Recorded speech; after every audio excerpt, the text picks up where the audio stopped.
मनोज गांधी जी करनाल से। महाराज जी आपके चरणों में कोटि कोटि प्रणाम।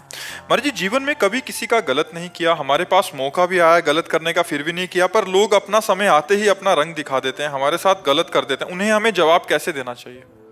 नम्रता पूर्वक गलत न करते हुए, यदि आप सत्संगी हैं, आप विवेकी हैं, तो आप तो गलत कीजिएगा मत, और आपके साथ जो गलत होता है उसे सह लीजिएगा। आप अच्छा कीजिएगा तो आपकी उन्नति हो जाएगी, लौकिक और पारलौकिक दोनों उन्नति हो जाएगी। सांसारिक उन्नति भी हो जाएगी और भागवतिक उन्नति हो जाएगी। और जो आपको ठग रहे हैं, आपके साथ बेईमानी कर रहे हैं, आपके साथ अपना गलत रूप दिखा रहे हैं, उनका लोक और परलोक दोनों नष्ट हो जाएगा। तो अपने को चाहिए कि जो अपने साथ गलत करे उसके साथ अच्छा व्यवहार करें, क्योंकि हम लोग सत्संगी हैं, हम लोग भागवतिक हैं। तो जैसे किसी ने बहुत गरमबाजी दिखाई दी, गाली दे रहा है, अपमानित कर रहा है, तो शांत होकर वहां से निकल जाओ।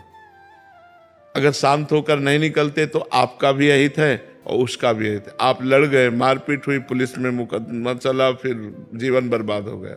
और अगर थोड़ा झुक के चले गए तो उसको ऐसा ऐसा तमाचा मारेंगे ठाकुर जी ना कि वो सारी रंगबाजी हिरा जाएगी।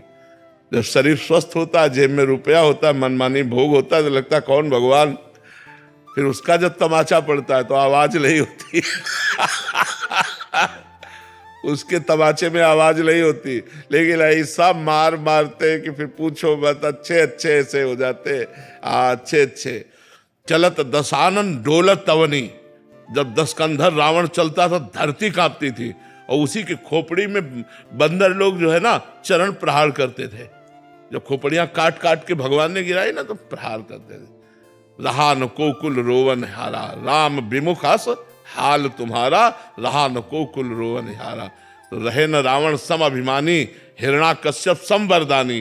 खान विभव की खान जगत में कुछ दिन के मेहमान, भजले श्री भगवान जगत में कुछ दिन के मेहमान। तो हमें लगता है जो ज्यादा गर्व करे उसके सामने थोड़ा झुक के निकल जाओ। है कठिन काम, मतलब इतना हम थोड़ी, वो एक अभिमान आता ना, लेकिन उसी को संभाल लो, वो अपने आप ऐसे ठिकाने पे चोट लगे कि वो अपने आप ठीक हो जाएगा। उमा क्षमा श्राप होते भारी, श्राप से भी बुरा परिणाम होता है क्षमा कर देना। जाओ, तुम्हें क्षमा किया, कुछ नहीं कहेंगे। अब वो उसके ऊपर जो कार्यवाही होगी ईश्वर की, वो बहुत जोर की होगी। इसलिए मुझे लगता है अपने लोगों को, सत्संगियों को, सबके बल की बात नहीं है, सत्संगियों की बल की बात है, तो मुस्कुरा कर टाल दिया बात। अब वो बात जो फलीभूत होगी तो वो उसके ऊपर होगी, आपका तो मंगल हो जाएगा। पर है कठिन बात है जब हमें कोई गाली दे रहा हो और हम वहां से निकल जाए चुपचाप। ऐसा एक गाली सुन लेंगे तो शांति ही सबसे बड़ी बात है। नहीं तो अगर हम झगड़ा करेंगे तो फिर पुलिस का केस दोनों के ऊपर बनेगा। तो हमें लगता है अपने परेशानी को बचाने के लिए, अपने को उन्नतिशील करने के लिए हर जगह से अपने को बचाना चाहिए। सुनील जी। राधे राधे। राधे राधे महाराज जी। महाराज जी आप कह रहे हैं कि आप एक साइंटिस्ट के पद पर कार्यरत हैं। पिछले 2 साल से यूट्यूब के माध्यम से आपसे जुड़ा हूँ। भक्ति भाव पूजा पाठ पहले से काफी बढ़ गया है महाराज जी, और कोशिश भी करता हूँ, किंतु भोग भोगने की इच्छा कम नहीं हो रही। बार बार कोशिश करने और भजन करो, भजन यही बढ़ाते रहो, यही भोग इच्छा को खत्म कर देगा। गुरु जी जैसे आपका यूट्यूब से सुनना स्टार्ट किया था, तो जो नाम जब स्टार्ट किया तो शायद ऐसा लगता है मुझे, जैसे आपके मुख से मैंने राधा नाम नहीं सुना, तो शायद इसलिए उसका वो असर इतना नहीं है। हालांकि जैसे नाम जब हर रोज 10,000 से कोशिश करता हूँ ज्यादा हो, लेकिन तो अगर यूट्यूब में सुना है तो हमारे मुख से तो सुना है, पर फिर अभी सुन लो राधा राधा राधा, तो संशय खत्म हो जाए। खूब राधा राधा जपो, काम क्रोध आदि विकार अंदर आए तो इसी भजन के बल से, भगवान से प्रार्थना और भजन बल से उनको शांत किया जाता है। गुरुजी जैसे कि मैं वैसे हरियाणा से हूँ, मेरी ड्यूटी चेन्नई है, तो जैसे माता पिता दूर हैं तो ऐसा लगता है कि जैसे वो सब छूट जाएंगे। और अभी भजन वहाँ पे क्या है कि सर साउथ में थोड़ा मांस मछली थोड़ा ज़्यादा है, वहाँ पे भजन करने में बहुत दिक्कतें भी आती हैं, तो उसको कैसे साथ में किया जाए? लंका में भजन हो सकता है तो चेन्नई में तो हो ही सकता है। विभीषण जी ने लंका में भजन किया कि नहीं? हाँ, निश्चर जहाँ आतंक मचाए हुए हैं वहाँ भजन कर लिया, तो हमें लगता है यदि हमें भजन करना है तो हमारे बगल वाला मांस खाता हो तो हमें क्या फर्क पड़ता है। हम कह रहे हैं एक टेबल में वो यहाँ मांस खा रहा है और हम यहाँ रोटी दाल खा रहे हैं, हमें क्या फर्क पड़ता है। हम अपनी निष्ठा पे हैं, हमारी पत्तल अलग है, विश्व है। मान लो एक मेज में 4 को बैठाल दे हो और हम मांसाहारी नहीं हैं और 3 मांसाहारी हैं, तो अपने पत्तल को ऐसे करके हम ऐसे पा लेते हैं। 3 पारे भैया, तुम्हारी मौज की बात, राधा राधा राधा राधा। अरे भजन बहुत बड़ी चीज है, भजन करोगे बिल्कुल सब ज्ञान आ जाएगा, परम पवित्र हो जाएगा, कोई तुम्हें गिरा नहीं सकता। राधा राधा अंदर अंदर जपना है, बाहर से कोई दिखावा तो करना नहीं है। भजन से परिपक्व हो जाओ, कहीं भी घूमो तुम्हें कोई परास्त नहीं कर सकता है। ऋषभ शुक्ला जी मऊ से। राधे राधे महाराज जी। महाराज जी, इस समाज में अगर हमें सम्मान और प्रेम दोनों में से किसी एक को चयन करना हो तो किसे चयन किया जाए? प्रेम। सम्मान अच्छी चीज नहीं है। सम्मान वो विष है जो देहाभिमान को बढ़ा करके दुर्गुणों की सृष्टि रच देता है। इसलिए सम्मान बिल्कुल ठीक नहीं है। तुम लोग नहीं जानते हो, ये बहुत गलत चीज है। अपमान अच्छी चीज है, जिसे तुम गलत मानते हो।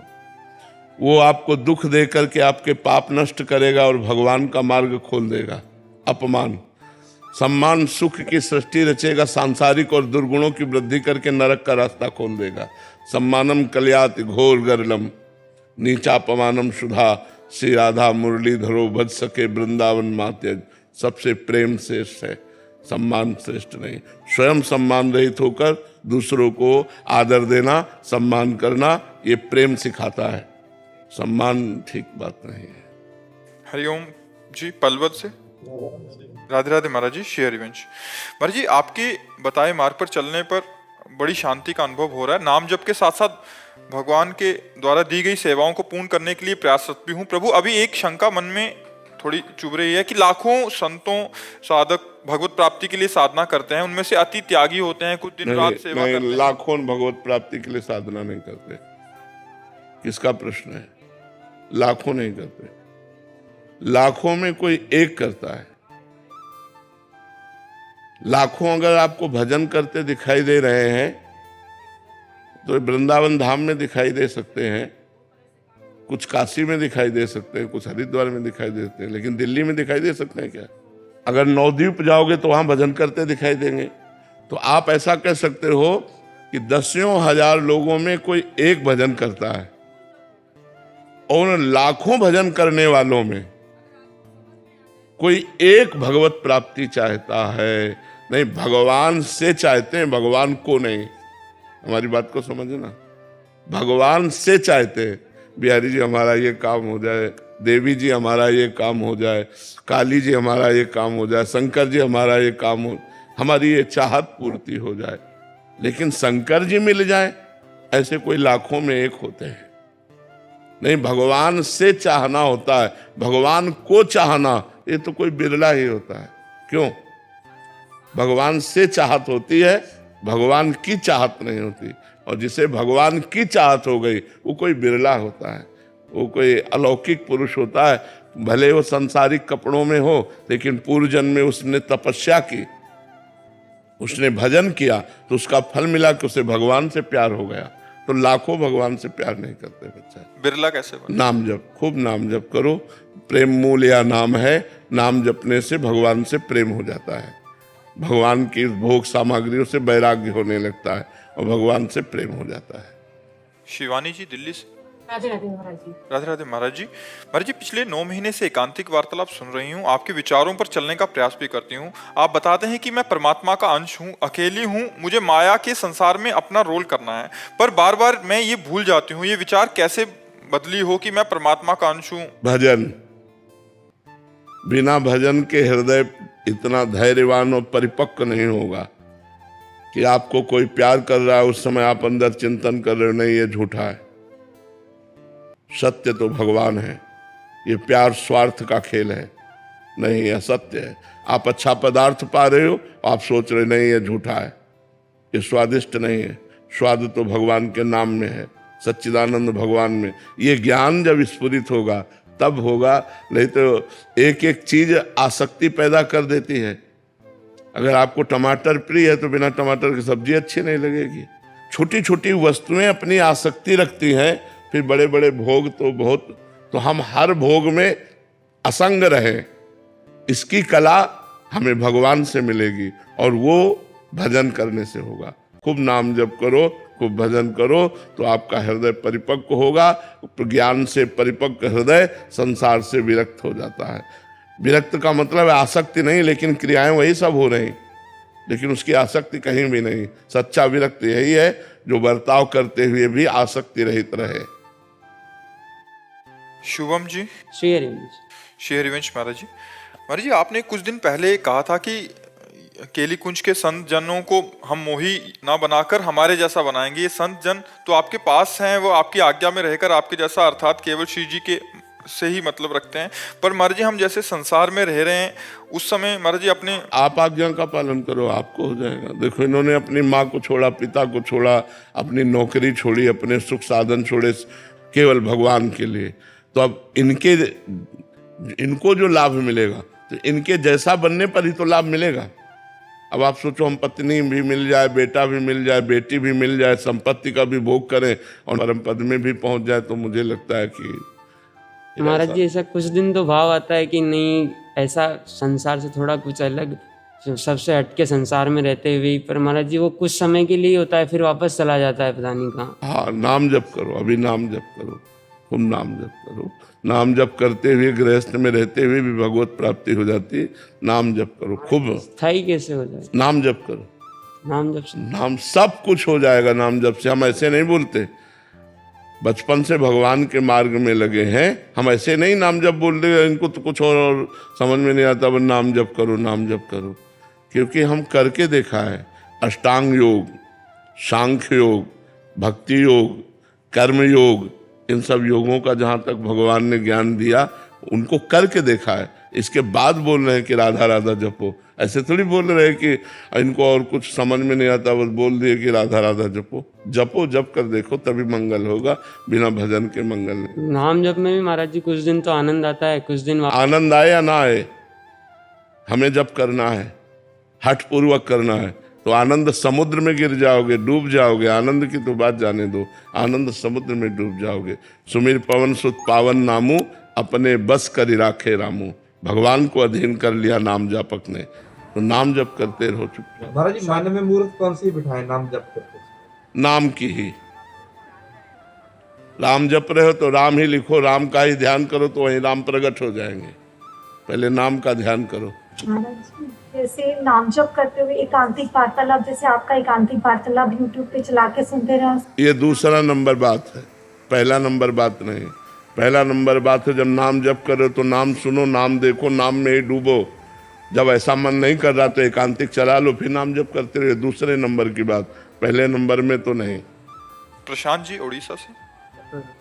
राधे राधे महाराज जी, दंडवत प्रणाम, हरे कृष्णा। महाराज जी 10 नाम अपराध से कैसे बचें? हम नहीं चाहते कि नाम अपराध में हम फंसें, बट फिर भी फंस जाते हैं महाराज जी। नहीं, हम नहीं चाहते तो हम कैसे फंसेंगे? हम नहीं चाहते तो कैसे फंसेंगे? पहली बात है कि हमें संतों की निंदा नहीं करनी, नहीं करनी। हम क्यों करें? अगर कोई संत निंदा करे तो राधा राधा राधा, बच गए हम पहले अपराध से। हमें वेद शास्त्र पुराणों की निंदा नहीं सुननी, निंदा नहीं करनी, नहीं। हमें भगवान शंकर और हरि में भेद नहीं मानना। वही एक ही परम तत्व है, वही हरि है, वही शंकर है, वही सब है। हमें जो नाम महिमा सुनने को मिली उसमें प्रीति करना है। हमें नाम के बल से पाप नहीं करना है। जो उसमें नामापराध में लिखा है वो तो बिल्कुल सहज है, जो नहीं करना वो नहीं करना है। अगर भूल चूक से हो जाता है तो वही नाम कीर्तन करने से नष्ट हो जाता है। तो हमें जानबूझकर नामापराध नहीं करना। यदि हो जाए तो उसी नाम से उस अपराध का भी नाश हो जाता है। जो नाम जप कर रहे हो उसी नाम का कीर्तन करो, सारे अपराध नष्ट हो जाएंगे। समझ पा रहे हो? महाराज जी कोई आकर कह देता है, हम नहीं अपना अपमान करना चाहते हैं, लेकिन कोई आकर कह देता है तो वही बात दिल में जाकर बैठ जाता है। अभी नाम जब सही ढंग से नहीं हुआ, दिल में नाम नहीं बैठा, इसलिए बैठ जाती है। नहीं तो ऐसे हंस के टाल दोगे, आगे बढ़ जाओगे। नाम न छूटे, ये जब प्रीति हो जाएगी तो बड़ी से बड़ी गाली सुन करके भी आप गाली नहीं दोगे, क्यों? हमारा नाम छूट जाएगा, राधा राधा राधा, वो चल दिए। भजन करने वाले को अपना भजन बचाना है, ना कि लड़ झगड़ कर निंदा स्तुति अपमान करके भजन खोना है। वर्तमान का भजन खो दे, पूर्व का किया हुआ भजन ढक जाएगा। यदि अपराध बन गया तो भजन में फिर रुचि नहीं रह जाएगी। सुतेज पन्नू जी यूएसए से। राधे राधे महाराज जी। महाराज जी, जब गुरु कृपा हमें सिखाती है कि सब कुछ वही परमात्मा है, सब गोविंद है, सब गोविंद बिन नहीं कोई, और हम जानते भी हैं कि हर जगह वही है, एक वाहेगुरु ही व्याप्तमान है, फिर भी मन कभी कभी अशांत हो जाता है। हर श्वास में मन को समर्पित और बनाए रखने के लिए इस भाव में क्या करना चाहिए महाराज? नाम नाम। इस भव समुद्र से, संशय समुद्र से, अज्ञान समुद्र से पार होने के लिए सुदृढ़ नौका है नाम। नानक नाम जहाज है, चढ़े सो उतरे पार। जो नाम रूपी जहाज पे चढ़ गया वो भव समुद्र से पार हो गया, वो भ्रम से, अज्ञान से, अविद्या से निवृत्त हो गया।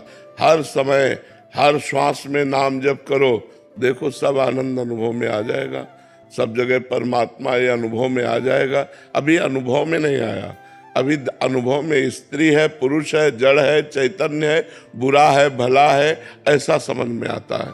अनुभव में जब परमात्मा आने लगे, जैसे हमें पुरुष दिखाई दे रहा तो हमें भगवान दिखाई दे, हमें परमात्मा दिखाई दे, ऐसी हमारी दृष्टि बदले, हमारे ज्ञान चक्षु प्रकट हो, इसके लिए हमें साधना करनी पड़ेगी। संयम पूर्वक पवित्र आचरण, पवित्र भोजन, पवित्र विचार, निरंतर नाम जप और वाणी, गुरु वाणी का स्वाध्याय, तब गुरुजनों की कृपा से ये अनुभव में आता है। फिर तो किसी भी परिस्थिति में अनुभव नहीं जाता है।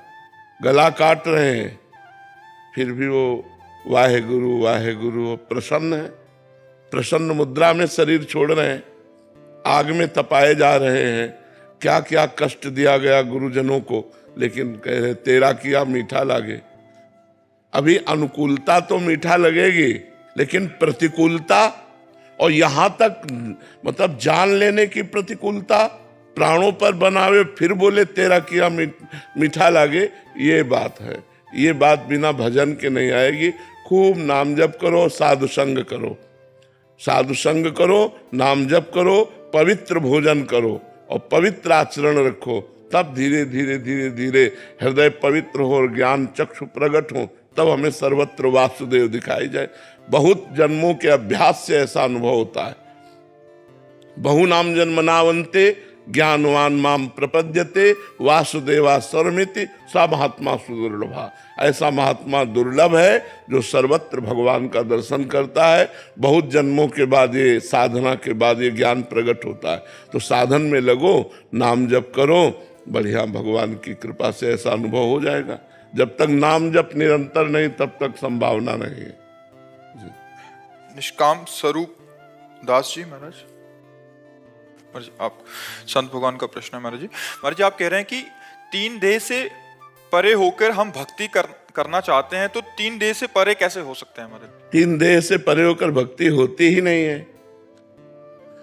3 देह से परे होकर भक्ति होती नहीं, तीनों देहों का समर्पण करने से भक्ति होती है। परे शब्द ज्ञान के अंतर्गत है, भक्ति के अंतर्गत नहीं है।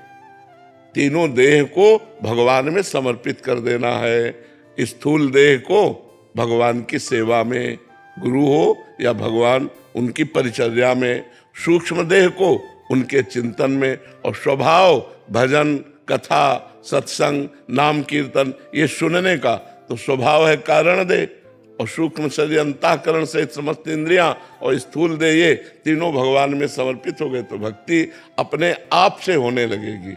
जो आपा है, जो आत्मा है, ये अनुभव करेगी भाव के अनुसार।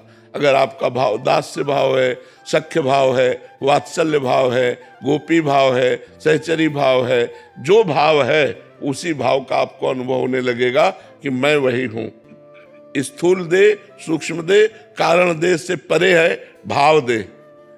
जो यातना देह और देव देह, इस देहों से भी परे है भाव देह। उस भाव देह की प्राप्ति स्वयं को होती है और स्वयं से फिर ठाकुर जी की दिव्य परिचर्या होती है। जैसे नारायण का उपासक है तो भगवान वैकुंठ बिहारी के वैकुंठ धाम में भगवत स्वरूप होकर वहां प्रवेश पाता है, तो वही आत्मस्वरूप ही तो भगवत स्वरूप होता है। लेकिन तीनों देहों का त्याग करके चिंतन रहित होकर अपने स्वरूप में स्थित होना यह ज्ञान का मार्ग है। भक्ति का मार्ग तीनों देहों को सेवा में समर्पित करके अपने को भाव रूप से देखना, ये भक्ति का मार्ग है। समझ पा रहे हैं आप? इसमें कोई तर्क? महाराज जी, हमें कैसे पता चले कि हमारी भक्ति आत्मा रूपी है? मतलब जब स्वयं को पुरुष या स्त्री भाव में ना देखा जाए, वनिता पुरुष भाव मिट जाए। जब जैसे हम सो के उठते हैं तो हमें ध्यान नहीं करना पड़ता कि मैं पुरुष हूं कि स्त्री हूं। जब ये भाव मिट जाए और सोते जागते उठते बैठते चलते फिरते जो भाव देह है उसमें स्थिति ऐसी रहे जैसे स्थूल देह में, तब समझ लीजिए कि अब मैं आत्मस्वरूप में स्थित हो गया हूं। जैसे अभी हर समय ना स्मरण करने पर भी शरीर की स्मृति रहती है, ऐसे ही ना स्मरण करने पर भी स्वयं की स्मृति रहे। ये तो समझाना नहीं पड़ेगा कि मैं स्थूल नहीं, मैं सूक्ष्म नहीं, मैं कारण नहीं। वो स्वाभाविक स्थिति आ जाएगी, पर उसके लिए बहुत भजन चाहिए। संसार का पूरा विस्मरण, संसार का पूरा विस्मरण, जैसे गाढ़ निद्रा में संसार का विस्मरण हो जाता है, ऐसे जागृत अवस्था में संसार का विस्मरण। ये कह रहे हैं अभी भजन में बैठते हैं तो भगवत में वृत्ति होती है, बट जैसे उठते हैं तो जगत में क्रियामान। हाँ, बस वही तो ध्यान रखना है कि जैसे हमारी स्थिति समाधि में वैसी स्थिति व्यवहार में, क्योंकि हर समय समाधि में नहीं रह सकते, हर समय हम एकांत आसन में नहीं बैठ सकते, तो हमें व्यवहार में उतरना पड़ेगा। तो व्यवहार में भी हमारी वही स्थिति होनी चाहिए। इसका मतलब अभी साधना में गाढ़ नशा नहीं आ रहा, नहीं, गाढ़ नशा आएगा तो उसी नशे में युक्त होकर के व्यवहार होगा। आप और तन्मयता धारण कीजिए, तन्मयाहा, भगवान में तन्मयाहा, वही गाढ़ नशा। जैसे आप 4 घंटे मंत्र चलाइए तो आधा घंटे आपको चलाना नहीं पड़ेगा। व्यवहार में एकदम फ्री होकर के लग जाइए तो आधा घंटे वो अपने आप चलेगा, क्योंकि 4 घंटे से अभ्यास कर रहे हैं। ऐसे यदि 4 घंटे हम गाढ़ स्थिति में हैं तो घंटा आध घंटा तो हमारी ऐसे ही गाढ़ नशा चढ़ा रहेगा वही स्थिति का, उसी में व्यवहार निपट गया, फिर तुरंत अपने को संभाला। हमारी बैटरी जितनी पावरफुल हो चुकी है उतना ही हम व्यवहार करें। छठदम शील विरत बहु कर्मा, निरत निरंतर सज्जन धर्मा। बहुत कर्मों से निवृत्त हो, जो व्यवहार के बाहरी कर्म है ज्यादा उनको ना करे, क्योंकि अगर बहुत कर्म करेगा तो फिर कर्म प्रवृत्ति देहाभिमान को पुष्ट कर देती है। तो इसलिए कर्म भागवतिक, चिंतन भागवतिक, स्वभाव भागवतिक, तो स्थिति भागवतिक। और जब स्थिति आ जाएगी फिर उसको करना नहीं पड़ेगा। स्थिति ऐसे जैसे अभी हमारी स्थिति देहाभिमान में है, देह भाव में है।